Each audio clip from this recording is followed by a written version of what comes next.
सावरकर जी 2-3 साल उनको अंडमान में बंद कर दिया।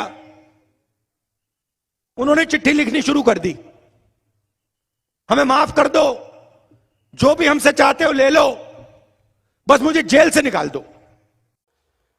नमस्ते, मैं शेखर कानपुर से एक बार फिर आज आपके साथ में। उम्मीद है आप सभी लोग स्वस्थ होंगे, मस्त होंगे। ये वीडियो आपने देखा, इस वीडियो में एक भारत का नेता राहुल विंची हमारे देश के एक महान सपूत, महान वीर सावरकर को माफीखोर बोल रहा है, अंग्रेजों का दलाल बोल रहा है। आज एक्चुअली हम सभी भारतीय, खासतौर से महाराष्ट्र में रहने वाले लोग आज सभी क्रोध से भरे हुए हैं। जो राहुल विंची खुद में इतना बड़ा माफीखोर है,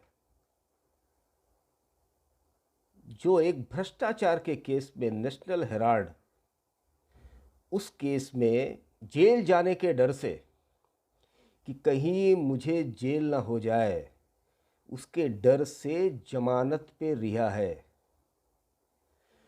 जब कोर्ट जमानत पे रिहा करती है तो एक बॉन्ड साइन करवाती है। बॉन्ड में आपको साइन करने पड़ते हैं, अपने सिग्नेचर करने पड़ते हैं। तो जो व्यक्ति अपने सिग्नेचर करके जमानत पे घूम रहा है, वो व्यक्ति भारत के महान सपूत वीर सावरकर को माफीखोर बता रहा है। जो व्यक्ति राहुल विंची राफेल केस में जिस ढंग से इसने अपने इकोसिस्टम के साथ मिलके इस देश की जनता को बरगलाने का प्रयास किया, चौकीदार चोर है। बाद में क्या हुआ? बाद में जब सुप्रीम कोर्ट में मामला पहुंचा तो अगर वो गलत नहीं था तो उसको माफ़ी नहीं मांगनी चाहिए, लेकिन इस व्यक्ति ने सुप्रीम कोर्ट के सामने माफ़ी मांगी और उसमें साइन किए। जो व्यक्ति इतना बड़ा माफीखोर है, अगर नेशनल हेराल्ड केस में आप इतने ईमानदार थे तो जेल जाते, देश को दिखाते जेल कैसे जाया जाता है। आपको डर क्यों गए? आपने जमानत के बॉन्ड पे साइन क्यों किए? अगर आप इतने ही सच्चे व्यक्ति थे, चौकीदार चोर है, राफेल में चोरी हुई है, तो आपको जेल जाना चाहिए। आपको कोर्ट के सामने माफ़ीनामा नहीं मानना चाहिए, उसमें साइन नहीं करने चाहिए। अब जो व्यक्ति इतना बड़ा माफीखोर है, वो एक महान सपूत को अगर माफीखोर बोले तो आप समझ लीजिए ये लोग कितने बड़े बहरूपिये हैं और इनके कई रूप हैं। वैसे ये जिस परिवार से आता है, चिच्चा नेहरू के परिवार से, और हमारे एक महात्मा गांधी जिनको हम राष्ट्रपिता बोलते हैं, पिछले 70-72 सालों से इस परिवार ने इस देश की 2-3 जनरेशन्स को अपने इकोसिस्टम के द्वारा, अपने फर्जी इतिहासकारों के द्वारा, अपने फर्जी खैराती मीडिया तंत्र के द्वारा, अपने फर्जी इंटरटेनमेंट इंडस्ट्री और बॉलीवुड के द्वारा इस देश के लोगों को, 2-3 जनरेशन के लोगों को इसने बेवकूफ़ बनाया कि दे दी हमें आज़ादी, बिना खड़क बिना ढाल, साबरमती के संत तूने कर दिया कमाल। जो इतने बड़े फ्रॉड हैं, और ये मैं नहीं बोल रहा, ये मैं एकदम नहीं बोल रहा, मैं आपको बताऊंगा। अच्छा, एक काम करते हैं, मैं आपको बताता हूं, ये मैं नहीं बोल रहा। ये बोल कौन रहा है? ये बोल रहे हैं भारत के संविधान के रचयिता डॉक्टर भीमराव अंबेडकर। क्योंकि भारत के अंदर राजनीतिक सर्किल में अगर देखें तो चाहे कोई भी राजनीतिक पार्टी हो, वो डॉक्टर भीमराव अंबेडकर का इस्तेमाल दलित वोट बैंक के लिए तो करती है, लेकिन डॉक्टर भीमराव अंबेडकर ने जो किताबें लिखी हैं उसमें इस्लाम के बारे में क्या लिखा है, उसमें गांधी और नेहरू के बारे में क्या लिखा है, उसमें भारत के विभाजन के बारे में क्या लिखा है उसके बारे में ये बात नहीं करते। तो उन्हीं डॉक्टर भीमराव अंबेडकर का एक इंटरव्यू जो उन्होंने बीबीसी चैनल के साथ दिया था, उसकी ऑडियो क्लिपिंग मेरे पास है। पहले वो ऑडियो क्लिपिंग हम सुनते हैं, फिर इसकी बात करते हैं। ये ऑडियो क्लिपिंग आपके लिए। As a politician, he was never a Mahatma, and I refuse to call him Mahatma. You see, I've never in my life called him Mahatma. He doesn't deserve that title, not even from the point of view of his morality. There are two things which I think led, you see, to the Labour Party to take this decision. One is the national army that was raised by Subhash Chandra Bose. The British had been ruling this country in the firm belief that whatever may happen, you see, in this country, whatever the politician may do, you see, they will never be able, you see, to change the loyalty of the soldier. That was the one prop on which they were carrying on their administration. मित्रों, ये audio clipping हम सभी ने सुनी। अब ये मैं नहीं बोल रहा था, ये डॉक्टर भीमराव अंबेडकर बोल रहे हैं। और पिछले 70-72 सालों से हमें मूर्ख कौन बना रहा है? हमारे पिताजी, उनके पिताजी, पूरी 2-3 जनरेशन्स को इन लोगों ने नरेटिव के दम पे, अपने पावर के दम पे, सत्ता के पावर के दम पे मूर्ख बनाया, सच को हमसे छिपाया और एक झूठी कहानी प्रस्तुत करी। भीमराव अंबेडकर साहब साफ साफ अपने शब्दों में बोल रहे हैं कि भारत की सो कॉल्ड स्वतंत्रता के लिए ना ही महात्मा गांधी का कोई रोल था, ना ही चिच्चा नेहरू का कोई रोल था। जिस व्यक्ति का रोल था वो है बाबू सुभाष चंद्र बोस, जो कि सिंगापुर से आज़ाद हिंद फौज लेके उस समय भारत पे आ रहे थे। और जो भारत में जो ब्रिटिश राज करते थे, जो उनकी सेना थी ब्रिटिश की, उसमें बहुत बड़ी तादाद में भारतीय ही थे। तो वो बाबू सुभाष चंद्र बोस से, आज़ाद हिंद फौज से प्रभावित हो रहे थे। तो उनको लगा कि अब इस सेना के भरोसे तो हम भारतवर्ष पे ज़्यादा दिनों तक राज नहीं कर सकते। और दूसरा एक बड़ा कारण, द्वितीय विश्व युद्ध में ब्रिटेन उस समय उलझ गया था। तो वो दोनों स्थितियों को देखते हुए उसने भारत छोड़ा।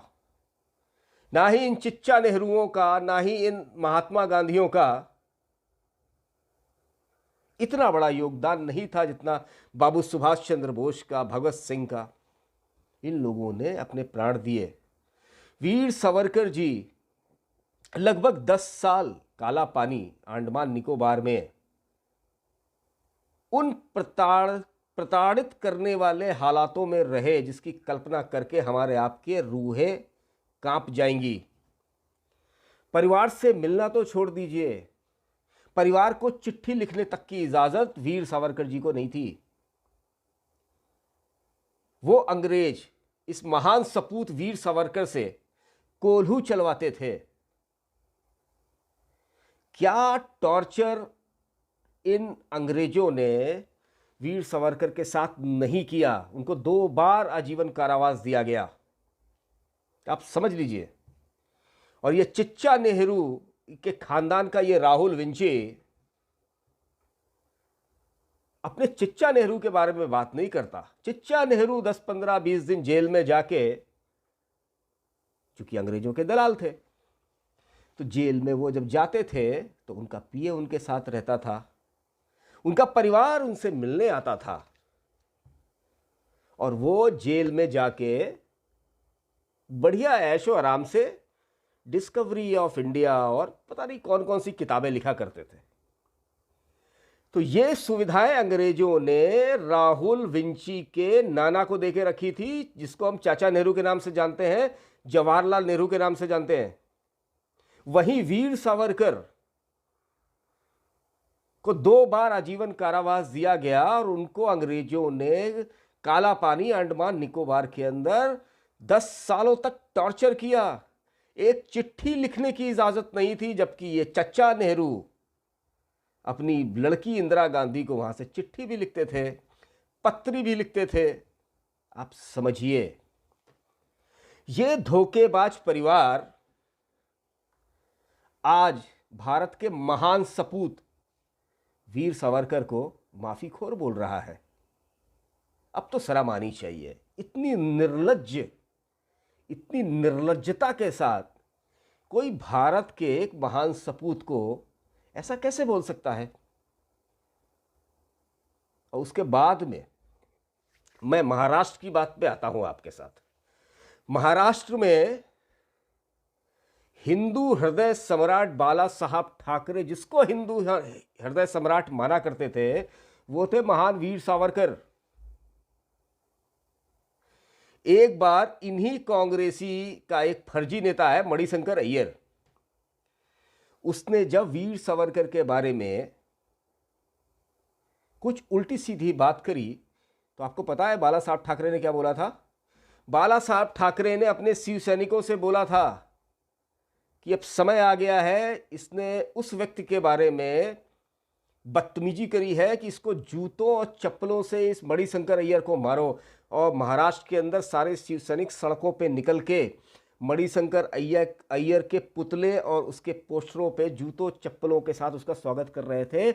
आज उनका खुद का पुत्र उद्धव ठाकरे आज उसी राहुल विंची के साथ में खड़ा हुआ दिख रहा है। आप देखिए, समय की स्थिति देखिए, समय का चक्र देखिए।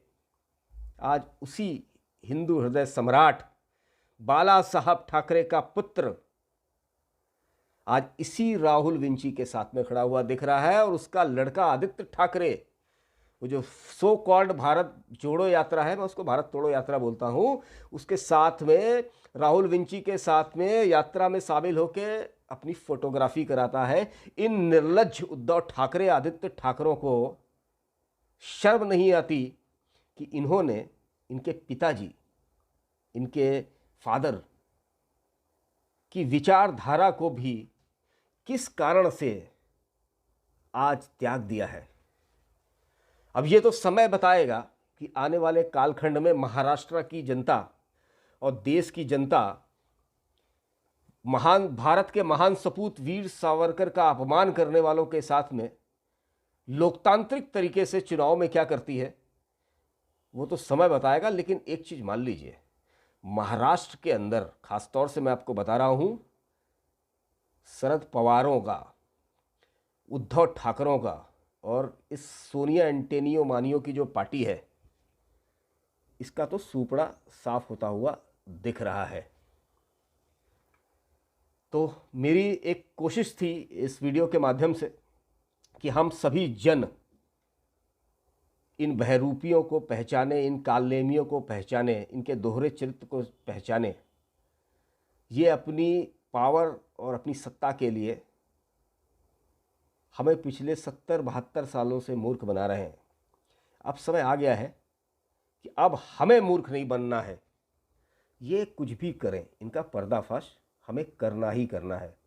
अगर ये वीडियो उसमें कुछ जरा सा भी मदद कर सकता है तो इस वीडियो को आप लोग ज़रूर शेयर करें। आप लोगों का बहुत बहुत धन्यवाद।